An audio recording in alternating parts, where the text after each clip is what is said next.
What's the worst example of favoritism you've seen at school? Senior year, I had this English teacher named Ms. Calloway, and she didn't even try to hide her favorite student, Amber, the principal's daughter. I'm not talking about mild favoritism like extra praise here and there. I mean full-blown, blatant rules don't apply to her favoritism. Amber could turn in assignments 2, even 3 weeks late, no excuses needed. Meanwhile, if the rest of us were even a day late, we'd lose 10% per day, no discussion. Once I turned in a poem 36 hours late because of a family emergency, and I watched my grade drop from a potential A to AC+.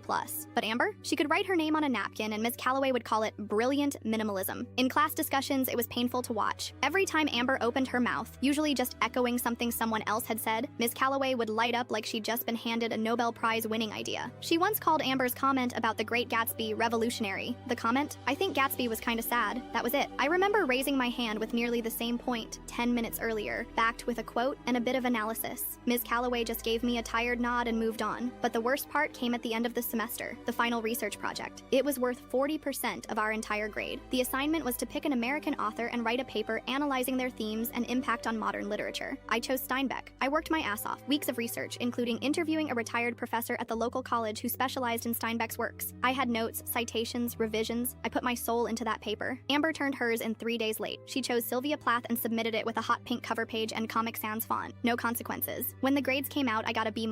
I was floored. I asked Ms. Calloway for feedback. She barely looked at me and said, "Your paper lacked originality." I was stunned. I'd gone out of my way to bring in original research and real interviews, while Amber, who turned hers in late, got an A+.